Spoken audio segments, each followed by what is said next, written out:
नमस्कार। आज भवगंगा के 155वें अंक में आपका स्वागत है, अभिनंदन है।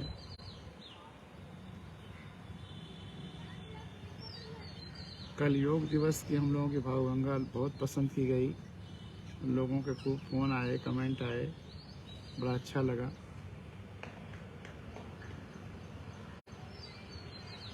जो सच्चाई है उसे लोगों को पसंद करना ही करना होता है। शुद्ध हवा, शुद्ध जल, शुद्ध विचार, शुद्ध धरती, ये लोगों को पसंद आएगी ही। लोग उसकी इच्छा करेंगे, लेकिन उसमें जब घालमेल किया जाएगा तब वो चीज़ें लोगों को नहीं पसंद आएंगी। योग कह करके कुछ और परोसा जाएगा तो लोगों को नहीं पसंद आएगा। हमारे बहुत सारे अंधविश्वास भी इसी तरह से सच्चाई की जगह पर कुछ और परोस करके पैदा हुए हैं। तो हमें आँख खोल करके सच्चाई की तलाश करनी ही करनी होगी। हम लोगों का एक ही उद्देश्य है कि आप अपनी आँखों से देखिए, सुनिए भले हमारी, लेकिन वह सुनना आपको एक सोचने के लिए एक नया आयाम दे। आप सोचिए, अपनी आँखों से देखिए और उस सोच बातों का मिलान करिए। अगर आप सही पाइए तभी विश्वास करिए। किसी के कहने पर भी विश्वास मत करिए, मेरे भी कहने पर। उसे अपने अनुभव, अपने इंद्रियों, अपनी आँखों के कसौटी पर, अपने संज्ञान की कसौटी पर कसिए। यह ज़रूरी है, जिंदा रहने के लिए ज़रूरी है। तो आज हम 2 आलेख पढ़ेंगे, उस पर चर्चा करेंगे, और फिर ये जो महाराष्ट्र में ड्रामा चल रहा है उस पर चर्चा करेंगे। बहुत ज़रूरी है। पूरी दुनिया में हमारे लोकतंत्र का मजाक उड़ रहा है। हिंदुस्तान के अलावा और किसी देश में ये सब नहीं होता। विधायकों के खरीद फरोख्त नहीं होते, विधायक बिकते नहीं, बिकाऊ नहीं है जिस तरह यहाँ पर।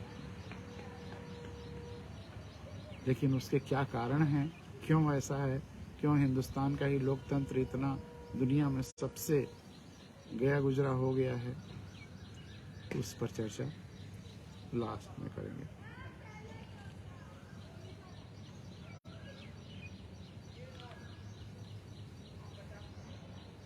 पहला आलेख कर्मेंदु शिशिर का है, पटना के हैं, मेरे बड़े गहरे दोस्त हैं, अच्छे कवि हैं।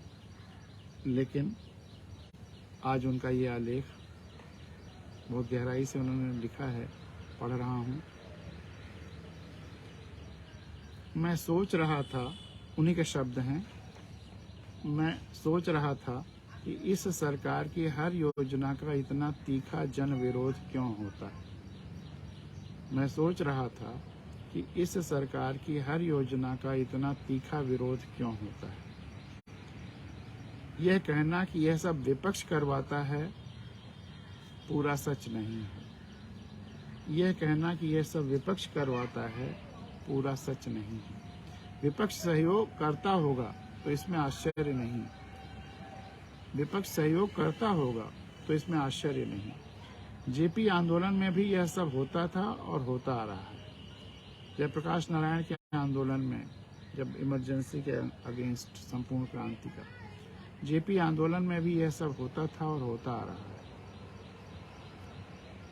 है। विपक्ष विरोध करेगा ही करेगा, लेकिन बिना जन विरोध के इसमें वह तीखापन नहीं आ सकता, वह जान नहीं आ सकती जो दिखाई देता है। विपक्ष विरोध करेगा ही करेगा, लेकिन बिना जन विरोध के इसमें वह तीखापन नहीं आ सकता जो अब दिखाई दे रहा है। मेरी समझ में योजनाएं तो जैसी हैं वह तो है ही, एक बड़ा कारण सरकार के इसके लागू करने के तरीके में भी है। मेरी समझ में योजनाएं तो जैसी हैं वैसे हैं ही, एक बड़ा कारण सरकार के इसके लागू करने के तरीके में भी है। ये बात मैं बार बार कह रहा हूँ। जनतंत्र है, जितने स्टेक होल्डर्स हैं, जितने लोगों के हित प्रभावित हो रहे हैं, जैसे सेना वाला ही मुद्दा था अग्निपथ का, जितने सेना के महत्वपूर्ण व्यक्ति हैं, उनसे, पब्लिक से, जो बच्चे तैयारी कर रहे हैं उनसे, पूरे देश के जितने संभव एलिमेंट्स हो सकते हैं सबसे महीने 2 महीने में राय ले लेने में क्या हर्जा था, लेकिन नहीं लिया गया। एक फरमान जारी कर दिया गया और फैसला हो गया। तो एकाएक जब लोगों को अपनी इतनी घोर उपेक्षा जब पूरे देश को महसूस होगी तो विरोध करेगा ही करेगा, और तब जबकि बहुतों के हित प्रभावित हो रहे हों तो वह विरोध और गहरा और सघन हो जाएगा। मेरी समझ में योजनाएं तो जैसी हैं वैसी हैं ही, एक बड़ा कारण सरकार के इसके लागू करने के फैसले में भी है। यह सरकार हर योजना देश पर थोपती है। यह सरकार, वैसे सरकार जनता की ही है, लेकिन ये मंत्री लोग जो जनता के सेवक हैं, तो अब सरकार टर्म है, चलिए वही पढ़ रहे हैं। यह सरकार हर योजना, जनता की ही यह सरकार, जनता के ही ये सेवक देश अपने हर योजना देश पर थोपते हैं। फैसले जनता को करने चाहिए, जनता की सरकार है, लेकिन जनता फैसला नहीं करती, फैसले ये सेवक कर रहे हैं और जनता केवल विरोध करने के लिए। अरे ये विरोध, अरे ये विरोध क्यों नहीं? वोट देते समय सोच समझ करके वोट दीजिए, उस व्यक्ति को वोट दीजिए, आश्वस्त होकर के वोट दीजिए जो आपकी राय लेकर के विधानसभा लोकसभा में बोलेगा या फैसले करेगा। आपने वहां गलती कर दी तो उसका भुगतना आपको 2 साल, 4 साल, 5 साल बाद पड़ता है। सावधान वहां हो जाइए। एक गलती से आप बार बार धोखा खा रहे हैं और 70 साल में भी नहीं समझ पाए। यह सरकार हर योजना देश पर थोपती है, और यही सरकार नहीं, पहले की सरकारों ने भी ज्यादातर यही किया है। इसकी कुछ आदत ज्यादा खराब है, कुछ चौंकाने वाली, कुछ चोट पहुंचाने वाली चौंका करके, और ये सोच करके कि चौंका करके हम देश बदल देंगे। ये चौंकाने वाली थ्योरी अब जब इतना जन विरोध होने लगा है तो वो थ्योरी अब पर प्रश्न चिन्ह लग रहा है। यह सरकार हर योजना देश पर थोपती है, बलात् लादती है। उसमें इस बात का अहंकार भी दिखता है कि वही देश के लिए बेहतर सोच सकती है। उसमें इस बात का अहंकार भी दिखता है कि वही देश के लिए बेहतर सोच सकती है।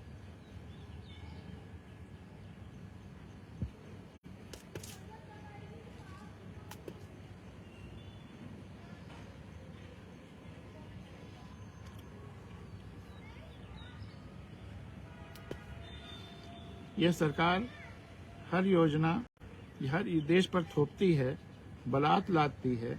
उसमें इस बात का अहंकार भी दिखता है कि वही देश के लिए बेहतर सोच सकती है। इसी का विस्तार इस सोच तक बढ़ता है कि हम ही देशभक्त हैं और बाकी देशद्रोही।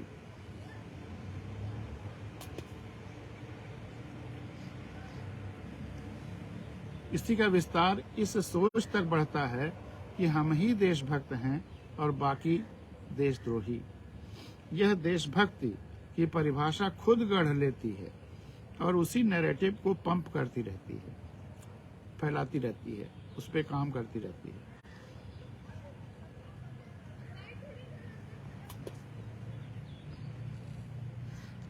यह देशभक्ति की परिभाषा खुद गढ़ लेती है और उसी नैरेटिव को पंप करती रहती है। यह कहना कि फला देश में इस तरह होता है और फला देश में उस तरह, यह बेकार की बात है। बहुत देशों में तो बेरोजगारी भत्ता छोटी नौकरी के बराबर मिलती है।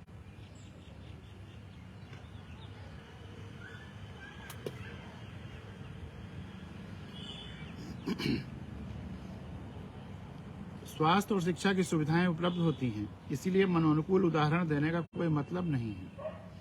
आप इस उथल पुथल और तनाव बनाकर हम किस तरह देश बना रहे हैं। आज इस तरह उथल पुथल और तनाव बनाकर हम किस तरह का देश बना रहे हैं। यह सोचना बहुत बड़ी भूल है कि हमको विशाल समर्थन है। यह झूठ है, क्योंकि समर्थन के आधार पर वोट दिया ही नहीं जाता। वैचारिक समर्थन के आधार पर वोट दिया ही नहीं जाता। यह मुद्दों के आधार पर वोट दिया ही नहीं गया। सेना में भर्ती की प्रक्रिया बदल जाएगी, इस पर वोट नहीं दिया गया है। वोट दिया गया जाति पर, धर्म पर, पैसे पर, शराब पर, भौकाल पर, जिताऊपन पर, मीडिया के भगवान जैसे इमेज पर, मीडिया में बनाया हुआ, खरीदी हुई मीडिया में, या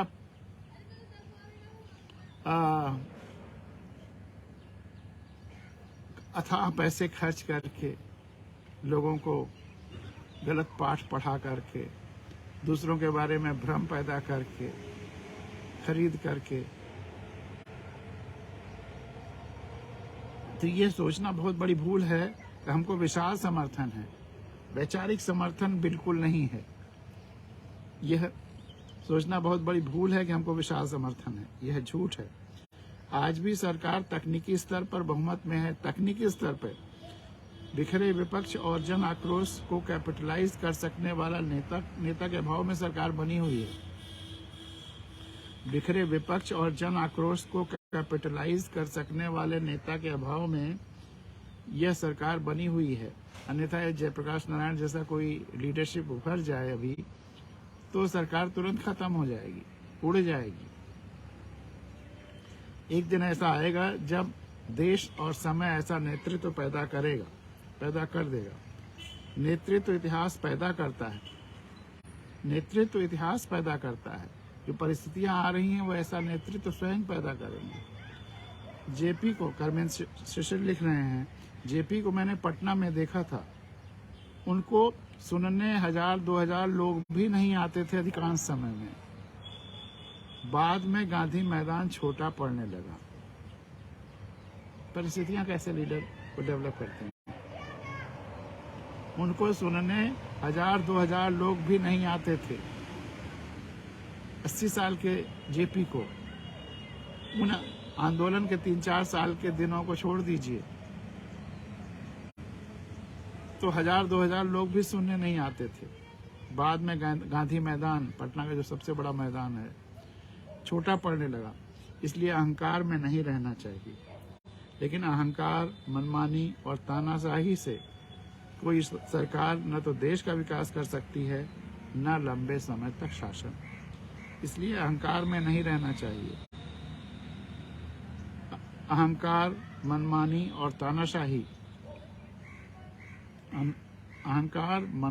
और तानाशाही, से कोई सरकार न देश का विकास कर सकती है, न लंबे समय तक शासन। लोग अराजकता और नफरत से ऊब चुके हैं। अब देश में लोग अराजकता और नफरत से ऊब चुके हैं। वे अंततः राहत और शांति चाहते हैं। जब उनके जो बेसिक मुद्दे हैं, शिक्षा, स्वास्थ्य, रोजगार, संसाधन, चलने के लिए सुविधापूर्वक सड़कें, बड़े बड़े एक्सप्रेस वे तो खूब बन रहे हैं, लेकिन जरा किसी शहर के अंदर के और 2 गांवों और कस्बों और शहरों को जोड़ने वाली, छोटे शहरों को जोड़ने वाली सड़कें देख लीजिए, उन पर कहीं कोई ध्यान नहीं है। जिससे हम रोजमर्रा हमारा जिस पे चलना होता है, उस पे ध्यान नहीं है, क्योंकि दिखावा और नाटक ज्यादा करना है। तो वे राहत और शांति चाहते हैं। क्यों? देश को एक अशांति से दूसरे अशांति में हमेशा ठेला जाता रहा है। लोगों को शांति से सोचने का मौका ही ना मिले, ऐसी स्थिति पैदा की जाती है। बार बार सोचना होगा, पूरे देश को सोचना होगा। और अपनी आंखों से देखना होगा। तो यह कर्मेंद्र शिशिर का आलेख था।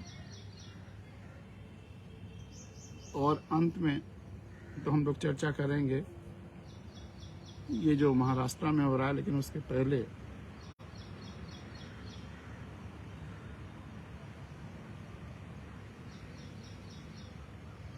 एक और कहानी, घटना अब से सैकड़ों वर्ष पहले की घटना है। अब से सैकड़ों वर्ष पहले की घटना है। एक बार चीन के महान दार्शनिक कन्फ्यूशियस अपने कुछ शिष्यों के साथ ताई नामक पहाड़ी से कहीं जा रहे थे। ताई नामक पहाड़ी से कहीं जा रहे थे। चीन के महान दार्शनिक कन्फ्यूशियस एक बार चीन के महान दार्शनिक कन्फ्यूशियस अपने कुछ शिष्यों के साथ ताई नामक पहाड़ी से कहीं जा रहे थे। कन्फ्यूशियस से ही कन्फ्यूजन शब्द उभरा है। कन्फ्यूशियस बहुत बड़े दार्शनिक थे, लेकिन उनका मजाक उड़ाने के लिए जो चीजें लोगों ने कहनी शुरू की, उसी से कन्फ्यूजन जैसा नकारात्मक शब्द उत्पन्न हो गया। कन्फ्यूशियस किसी भी मामले में फैसला करने के पहले उसके पक्ष और विपक्ष में खूब चर्चा करने के हिमायती थे और खूब चर्चा करते थे। दोनों पक्षों में या हर पक्ष पर किसी चीज के तमाम पहलू हो सकते हैं, सारे पहलुओं को खुल करके सबके सामने चर्चा करना जरूरी समझते। तो चूंकि वो चर्चा हर पक्ष की करते थे, इसलिए फैसलों में कोई विलंब होता था। तो अगर फैसले में विलंब हो और तरह तरह के मत सामने आए, तो उनके विरोधी कहने लगे कि ये कन्फ्यूजन है, कन्फ्यूशियस का तरीका है। कन्फ्यूशियस का तरीका है कि पक्ष विपक्ष में बहुत समय ले लो। जितना जरूरी समय था वो उतना ही लेते थे, लेकिन हो सकता है कि उनके अनुयायियों ने कुछ ज्यादा समय लेना शुरू कर दिया हो, फैसले लेने में ही डिले होने लगा हो, वह संतुलन खो दिया उन्होंने कि फैसला भी लेना है और सोच विचार भी करना है। तो फिर इसीलिए उनके शिष्यों की जब वो उस परफेक्शन के साथ नहीं काम कर पाए होंगे, तो लोगों ने कहना शुरू किया कि ये तो बहुत कंफ्यूज्ड है, कन्फ्यूशियस जैसा है, या कन्फ्यूशियस की तरह से सोचता है। तो कन्फ्यूशियस के सोचने का मजाक उड़ाने के रूप में कन्फ्यूजन जैसा शब्द भाषा में आ गया, डिक्शनरी में आ गया। तो लेकिन कन्फ्यूशियस बहुत अच्छे, हर पक्ष को सोच करके फैसला करने वाले दार्शनिक और फिलोसफर थे। तो वो चीन के महान दार्शनिक कन्फ्यूशियस अपने कुछ शिष्यों के साथ ताई नामक पहाड़ी से कहीं जा रहे थे। एक स्थान पर वह सहसा रुक गए। शिष्यों ने जिज्ञासु नेत्रों से उनकी ओर देखा, वे बोले, कहीं पर कोई रो रहा है, कहीं पर कोई रो रहा है। इतना कहकर वे रुदन के लक्ष्य को करके चल पड़े जहां से रोने की आवाज आ रही थी। शिष्यों ने उनका अनुगमन किया। कुछ दूर जाकर उन्होंने देखा एक स्त्री रो रही है। कुछ दूर जाकर उन्होंने देखा कि एक स्त्री रो रही है। उन्होंने बड़ी सहानुभूति से रोने का कारण पूछा। उन्होंने बहुत सहानुभूति से रोने का कारण पूछा। स्त्री ने बताया कि इस स्थान पर उनके पुत्र को एक चीते ने मार डाला। उन्होंने बड़ी सहानुभूति से रोने का कारण पूछा तो स्त्री ने बताया कि इस स्थान पर उनके पुत्र को एक चीते ने मार डाला। कन्फ्यूशियस ने कहा, किंतु तुम अकेली ही दिखती हो, तुम्हारे परिवार के अन्य लोग कहाँ हैं? स्त्री ने कातर होकर बताया कि अब उसके परिवार में है ही कौन। इसी पहाड़ी पर उनके ससुर और पति को भी चीते ने फाड़ डाला था। इसी पहाड़ी पर उनके ससुर और पति को भी चीते ने फाड़ डाला था। कन्फ्यूशियस ने बड़े आश्चर्य से कहा, तो तुम इस भयंकर स्थान को छोड़ क्यों नहीं देते? तो तुम इस भयंकर स्थान को छोड़ क्यों नहीं देती?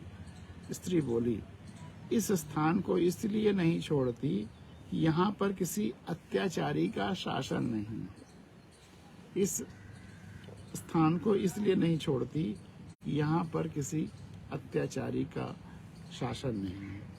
महात्मा कन्फ्यूशियस यह सुनकर चकित हो गए। महात्मा कन्फ्यूशियस यह सुनकर चकित हो गए। उन्होंने शिष्यों की ओर उन्मुख होकर कहा, यद्यपि निश्चित रूप से यह स्त्री करुणा और सहानुभूति की अधिकारिणी है, यद्यपि निश्चित रूप से यह स्त्री करुणा और सहानुभूति के योग्य है, तथापि इसकी बात ने हम लोगों को एक महान सत्य प्रदान किया है। तथापि इसकी बात ने हम लोगों को एक महान सत्य प्रदान किया है, वह यह कि अत्याचारी शासक एक चीते से अधिक भयंकर होता है। यद्यपि इसकी बात में हम लोगों को एक महान सत्य प्रदान किया है, वह यह कि अत्याचारी शासक एक चीते से अधिक भयंकर होता है। अत्याचारी शासन में रहने की अपेक्षा अच्छा है कि किसी पहाड़ी अथवा वन में रह लिया जाए। तब पहाड़ी और वन जो दुरूह वन थे वो राजा के शासन क्षेत्र से बाहर अक्सर होते थे, वहां तक जा ही नहीं पाता था, तो कोई कब्जा क्या करेगा। तथापि उसकी बात ने हम लोगों को एक महान सत्य प्रदान किया है, वह यह कि अत्याचारी शासक एक चीते से अधिक भयंकर होता है। अत्याचारी शासन में रहने की अपेक्षा अधिक अच्छा है कि किसी पहाड़ी अथवा वन में रह लिया जाए, किंतु यह व्यवस्था सार्वजनिक नहीं हो सकती। अस्तु जनता को चाहिए कि वह अत्याचारी शासन का समुचित विरोध करे और सत्ताधारी को अपना सुधार करने के लिए विवश करे। अत्याचारी शासन को भय के कारण सहने वाला समाज किसी प्रकार की उन्नति नहीं कर सकता। अत्याचारी शासन को भय के कारण सहन करने वाला समाज किसी प्रकार की उन्नति नहीं कर सकता। विकासहीन जीवन जीता हुआ वह युगों तक नारकीय यातना भोग सकता है। विकासहीन जीवन बिताता हुआ वह युगों तक नारकीय यातना भोग कर सकता है तथा सदा सर्वदा अवनति के गर्त में ही पड़ा रहकर जिस तिस प्रकार जीवन व्यतीत करता रहता है। तो अत्याचारी शासन को भय के कारण सहन करने वाला समाज किसी प्रकार की उन्नति नहीं कर पाता। विकासहीन जीवन बिताता हुआ वह युगों तक नारकीय यातना भोगता रहता है तथा सदा सर्वदा अवनति के गर्त में ही पड़ा रहकर जिस तिस प्रकार जीवन बिताता रहता है। अतः दुशासन को पलटने के लिए जनता सदैव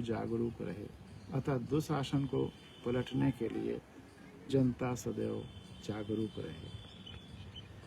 यह तो 2 आर्टिकल्स थे। अब इनके परिप्रेक्ष्य में जो इधर हो रहा है उसको आपको अपनी आंखों से, अपने विचारों से, अपने खुले मन से जांचिए, परखिए।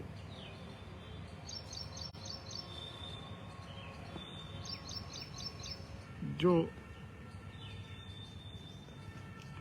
सेना के बारे में है उसके बारे में मैं बार बार कहता हूं कि सबसे राय लेकर के ही इस पर विचार होना चाहिए था। ये स्कीम लागू होनी चाहिए थी, वो नहीं की गई।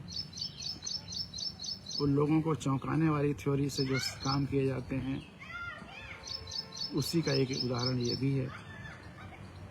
लेकिन अभी जो ताजा कल से घटनाएं शुरू हुई हैं महाराष्ट्र में, वो क्या बताती हैं?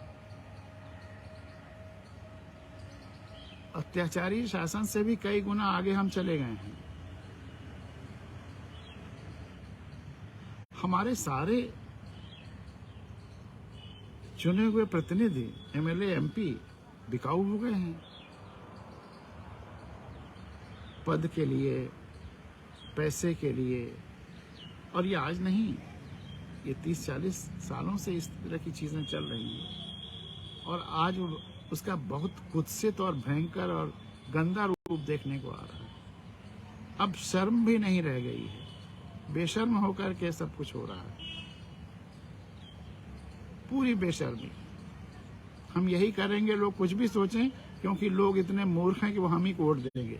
लोगों की मूर्खता पर इतना विश्वास शायद पहले कभी नहीं हुआ था कि हम जाति का या धर्म का कार्ड खेलेंगे, हमारे सारे अत्याचार, सारे कुकर्म, सारे गलत मानसिकताएं सब लोगों के ध्यान से बाहर हो जाएंगी, या हम अखबारों में अपना ईश्वरीय दैवीय रूप दिखाएंगे और सब कुछ लोग उसी में जय जयकार करने लगेंगे। इतना बुरा वक्त भारत के लोकतंत्र के लिए तो कभी नहीं आया था। और वो ये कि हमने अपनी आंखें, अपना दिमाग बंद कर रखा है। जब हम अपनी आंखों पर विश्वास किए करने की जगह पर बिक करके, चाहे जात के नाम पर, चाहे धर्म के नाम पर बिक जाते हैं, चाहे पैसे और शराब के नाम पर बिक जाते हैं, जब हमने बिक करके वोट दिया है, अपना प्रतिनिधि चुना है, तो जिन्हें चुना और जिन्होंने करोड़ों अरबों खर्च करके, जिनको हमने खर्च किया और हमने उनको चुना है, तो अब वो भी बिक रहे हैं। उससे कई गुना अगर मिल रहा है तो वो बिक रहे हैं। सब कुछ बिकाऊ हो गया है, लेकिन उसका खामियाजा आपके बच्चे, आपकी शिक्षा, आपका स्वास्थ्य, आपकी शांति, आपके संसाधन और धरती को भुगतना पड़ेगा। दधीच कविता याद करिए।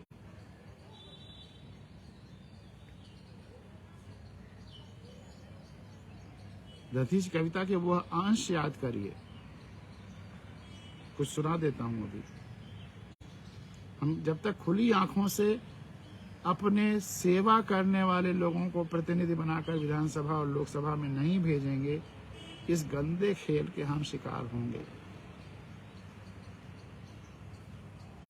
वो विधायक एक्स के साथ रहें, वाई के साथ रहें, एक्स के साथ सरकार बनाएं, वाई के सरकार बनाएं, महत्वपूर्ण ये नहीं है। महत्वपूर्ण ये है कि आप झेलेंगे। अगर आपने आंखें बंद करके वोट दिया है और देते रहेंगे, या वोट नहीं देते रहेंगे, तो आप ही को भोगना पड़ेगा, कोई और नहीं भोगेगा। सर, जैसे शुतुरमुर्ग रेत में सर डाल देता है, जब उसको कुछ नहीं दिखाई देता तो सोचता है कि बहुत सुरक्षित है। हमने जात की रेत पर, धर्म के रेत पर, पैसे के रेत पर, अखबार के रेत पर, जिताऊपन के रेत में, भौकाल के रेत में अपना सर डाल दिया और सोचा कि हम सुरक्षित हैं, हम बहुत अच्छा चुनाव कर रहे हैं। तो झेलिए, देखिए। आज एक जगह हो रहा है, ये हर जगह होने की कोशिश होगी, हो ही रही है। कहाँ नहीं हुआ, जहां भी जरूरत पड़ी वहां हो रहा है। और ये गंदा खेल के जिम्मेदार आप सोचते हैं वो हैं, वो नहीं हैं, हम आप हैं। हमने ऐसे तरह के लोगों को चुना है, इसलिए ये हो रहा है। अगर हम गंदे नौकर चुनेंगे तो वो क्या करेंगे? आप ही को लूटेंगे, आप ही को परेशान करेंगे। आप नौकरों से पैसा लेकर और फिर उनको चुनते हैं, नौकर रखते हैं, सेवकों से पैसा लेकर उनको सेवक रख रहे हैं, तो ये सब खेल होगा। इसलिए सुधर जाइए, अब बहुत बहुत देर हो चुकी है।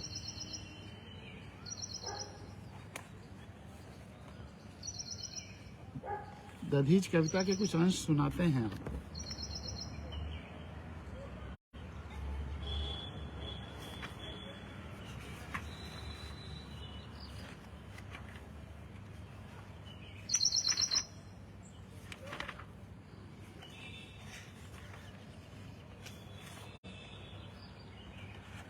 दधीच, अब कभी तुम अपनी हड्डियां इंद्र जैसे देवता को मत दे देना।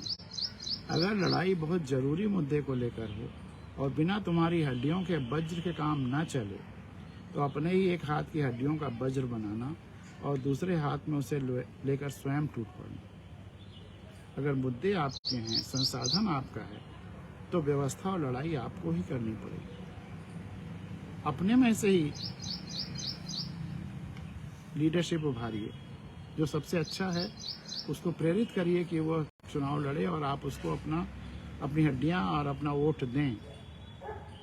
दधीचि, तुम्हारी हड्डियों से देवासुर संग्राम हुआ, कोई जीता ही होगा, कोई हारा ही होगा, लेकिन आम आदमी पर क्या फर्क पड़ा। और मजे की बात यह है कि यह कविता मैसूर यूनिवर्सिटी में ग्रेजुएशन क्लासेस में पढ़ाई भी जा रही है 2004 से। हाँ, एक परंपरा जरूर कायम हो गई कि आम आदमी की हड्डियों पर देवताओं का अधिकार हो गया। अब जिस भी देवता को जिस किसी की भी हड्डियों की जरूरत होती है, तुम्हारी दुहाई देकर, तुम्हारा नाम लेकर ले लेता है। तुम शोषण के खिलाफ चुप रहने के तो दोषी हो ही, एक गलत परंपरा डालने के भी दोषी हो। आज भी तमाम सारे देवता हमारी ही हड्डियों से लड़ना चाहते हैं युद्ध। कोई देवता अपनी हड्डियों से नहीं लड़ता। क्या जो दूसरों की हड्डियों के सहारे लड़ता है युद्ध, या जो दूसरों की हड्डियों को लगाता है दांव पर, भले ही वज्र या कोई भी अच्छा सा सुंदर सा नाम देकर, वही देवता है।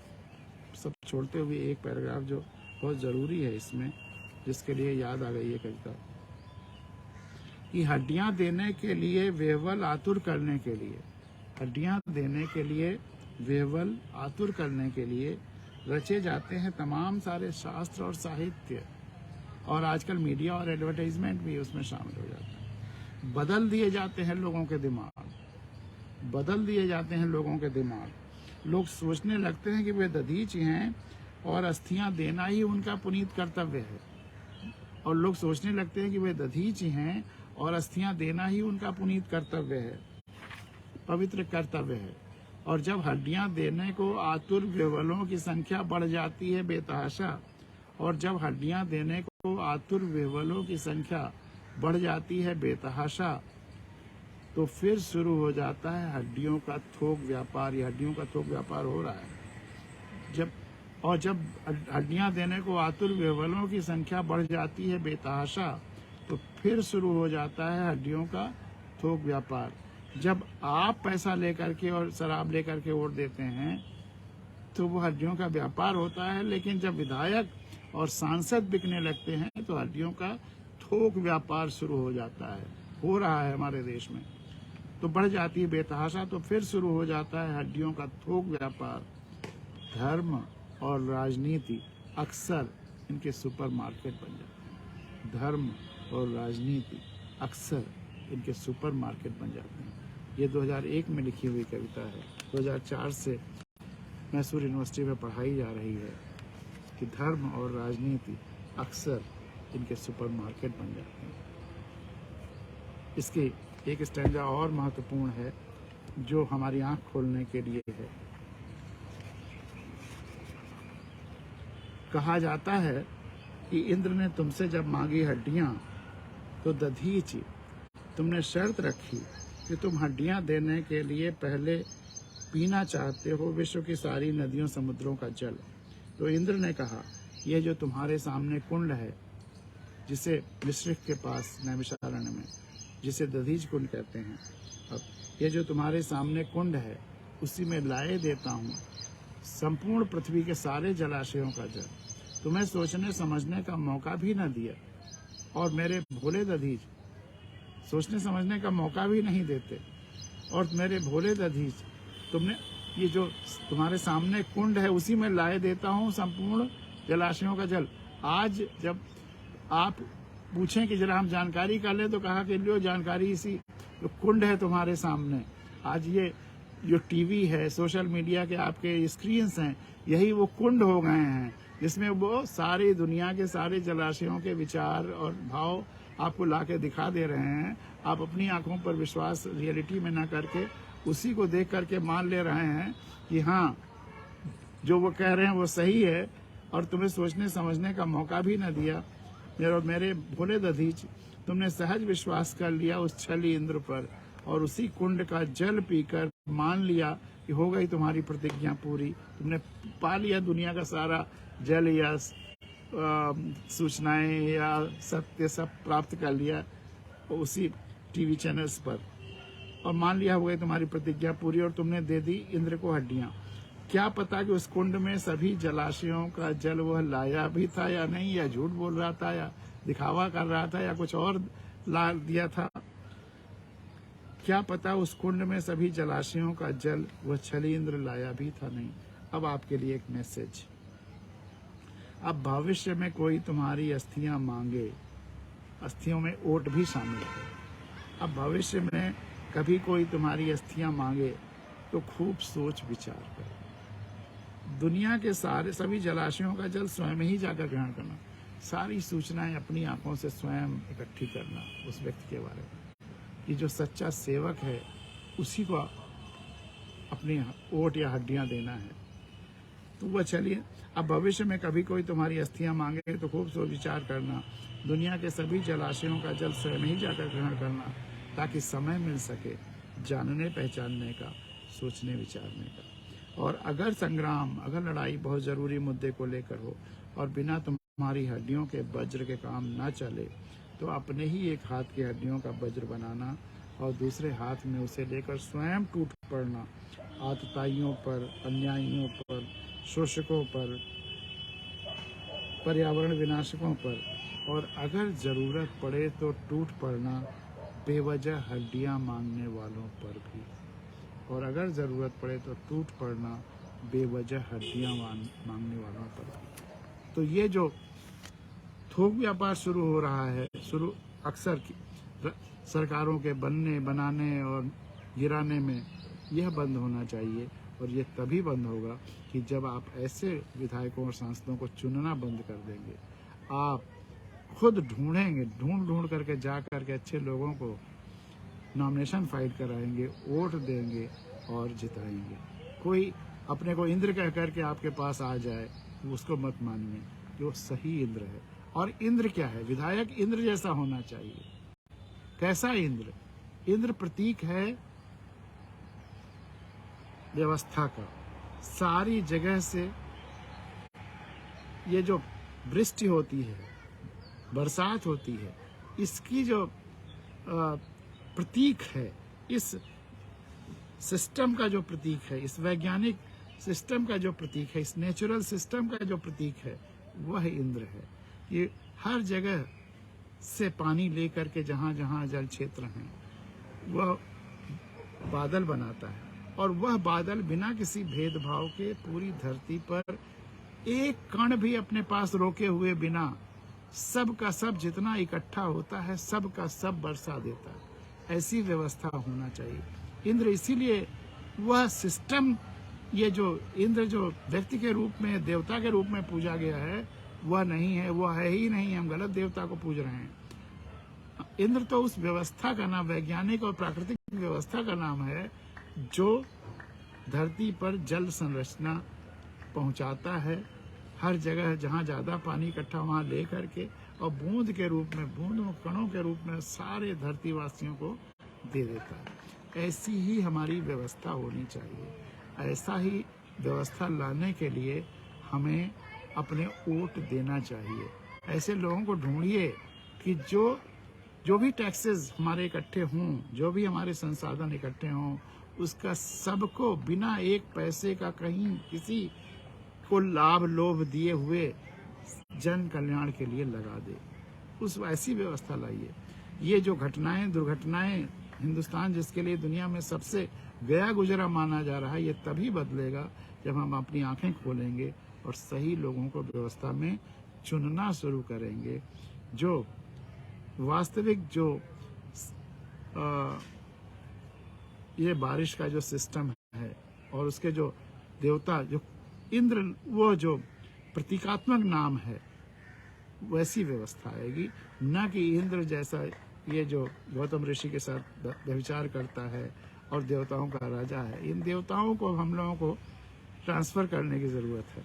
हमने इतने सारे देवता बना रखे हैं कि हमारे जल की रक्षा करें, ये हमारे पेड़ की रक्षा करें, ये हमारी इसकी रक्षा करें, उसकी रक्षा करें, और हम इतने पेड़ काट डाले, इतने पेड़ हमारे कम हो गए, ऑक्सीजन कम हो गया, किसी देवता ने कोई रक्षा नहीं की।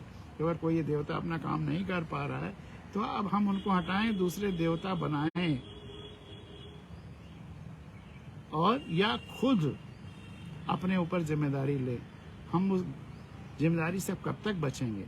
हम दूसरों को यह महत्वपूर्ण काम सौंप करके कब तक सोए रहेंगे? तो हमको जागना होगा, जगाना होगा। बस इसी के साथ आज की ये भावगंगा यहाँ समाप्त करते हैं। आपका आज का दिन बहुत बहुत शुभ हो। धन्यवाद।